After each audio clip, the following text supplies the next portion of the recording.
See that? It took a hit, kids. Just finished lunch, actually. Just Tris and I sat down for a quick 25-minute lunch of delicious salad and a glass, maybe a glass and a half, of Fred Scherr's amazing 2016 Russian River Valley Pinot Noir. Oh, what? What? What do you think I said? I didn't say 2023. I didn't say 2021. Yeah, that's what I said. 2016. Fred, in case you don't know the guy, stands behind his wines. What a history Fred Scherr has. You know, in the early days, he hooked up, his family owns a vineyard in Alexander Valley, Scherr Vineyard, really famous site, especially for Zinfandel. And Fred got the bug early. He started making wine at home under the auspices of his folks when he was a kid. He was like 14 or 15 or something. He was making wine at home, just insane, and beer.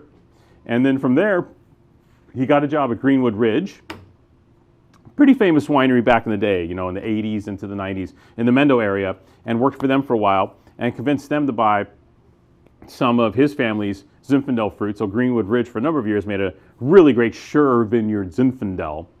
And then from there, he hooked up with Dalinger. And Dalinger, if you know wine in the 90s, Dalinger, all that in a bag of chips. They're still great, but they were part of this group, right? Gary Farrell, Dalinger, William Sellium, Rocchioli. I mean, this quartet of producers that really, really put Russian River Valley Pinot Noir on the map. These were the guys. These are the ones. The allocations of those wines showed up in the 90s. You took everything you could get. You pined for more. You drank as much of it as you sold because the wines really were delicious. And these guys all channeled the true greatness and quality of Russian River Valley Pinot Noir. Put them on the map. Now, Fred worked at Dalinger until 1997. And then with the help of the Dalingers, kind of like started his own label and kind of created a scenario where he started making Zinfandel. Fred started making Zinfandel, of course, from his family's vineyard. And then eventually, of course, Pinot Noir came into play. And of course, who knew how to make better Pinot Noir in the Russian River Valley than Fred Scherr? Nobody. There's people that make Pinot Noir as good, but very few make it better. And the thing is, Fred has always stuck to his guns. He's always made the wine the same way. All destemmed, very minimal work in the cellar, everything on-fined and on-filtered, always. That's his mantra. If you made great wine, you don't have to screw with it. It gets into the bottle the right way. His mantra is also to make wines that can age. So literally he puts his money where his mouth is. He literally he saves a bunch of his wine back so that everyone can take a look at these wines as they develop and grow into something even more special, even more complex, even more unique. And boy howdy, he did it with this one. 2016 is a great vintage, if some of you remember, a fabulous vintage for Pinot Noir in the Russian River Valley. And Fred uses mostly vineyards that have that classic Gold Ridge soil, that sandy Gold Ridge soil, the beach sand, the moon sand, if you will. And but on this wine, there's also a bit of clay soil here. So what happens is the clay soils tend to provide more structure, a little more oomph, a little more power. So if you're straight Gold Ridge, sometimes you'll just get that, you know, straight cinnamon stick, you know, that spicy, wonderful, which is delicious, right?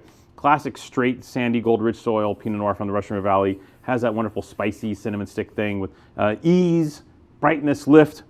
The clay gives the wine a little more oomph, right? So now we get some of those red cherry characters fading into black cherry. We get more rhubarb, we get a touch more of that licorice, maybe a touch more spice. Less cinnamon stick and more of those characteristics that we tend to get from the true Sonoma Coast now. Some of those Occidental vibes, some of those, you know, Cazadero vibes in the wines from the Russian River Valley proper that are growing in these clay soils. So 2016 here, straight from Fred Scherr. What a friggin' treat. We had this wine at a trade tasting recently, and it was one of the best wines in the room. It blew us away.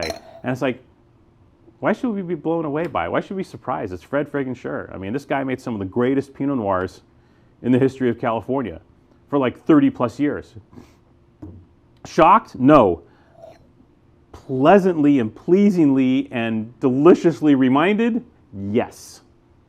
Yes. And here you just get the whole package. And this wine is just in the pocket.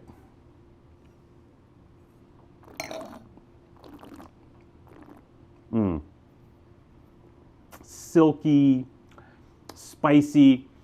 You know, this wine does take on a little more of a Burgundian air with age. What happens in some of these Russian Valley Pinot Noirs, the good ones, they kind of meet Burgundy somewhere in the middle. So when you're talking about Burgundy that's 10 years old, with the great Russian River wines, you do start seeing more similarities than differences.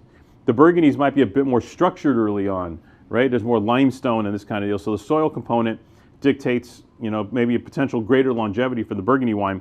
But you do get this thing where they start bumping into each other.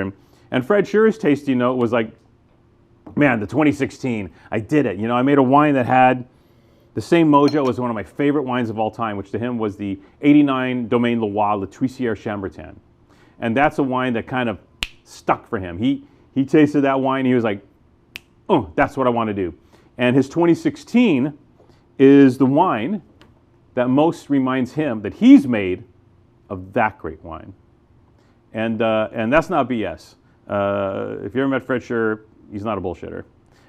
Dude says it like it is. And when he tells you this wine has the most Burgundian, great Grand Cru Burgundian mojo of many or any of the Russian River Valley Pinot Noirs he's made, you listen to the guy. You listen to him and you say, yes, sir. And that's what we did.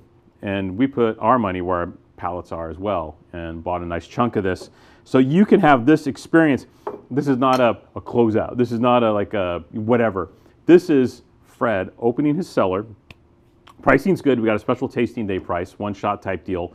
So we can offer this as a really good deal today. But we're offering it at that deal not because like, oh, we need help. No, this is just a great opportunity to catch a snapshot of what fabulous Russian River Valley Pinot is all about, with bottle aged, perfectly stored from one of the greats himself.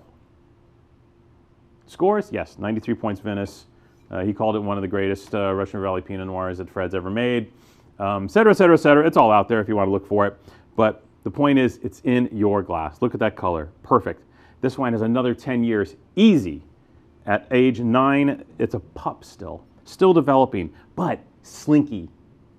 I'm like, it's sexy. I hate saying sexy. Yes, no. You know, slinky, lush. I'm not going to say that. That's too easy. That's giving it away. That's just falling into, you know, these pratfalls and these, you know, these tropes that. Yeah, it's sexy. Yeah, it is. Yeah. Okay, you could. Yeah, okay. It's wow. This is a joy. All right, so jump on it. There's not a ton of it. What a pleasure to have this direct from his cellars. And if you don't buy this wine and you're a Pinot Noir lover, you should literally be kicking yourself under the table right now. It went great at lunch, by the way. Fabulous with the salad.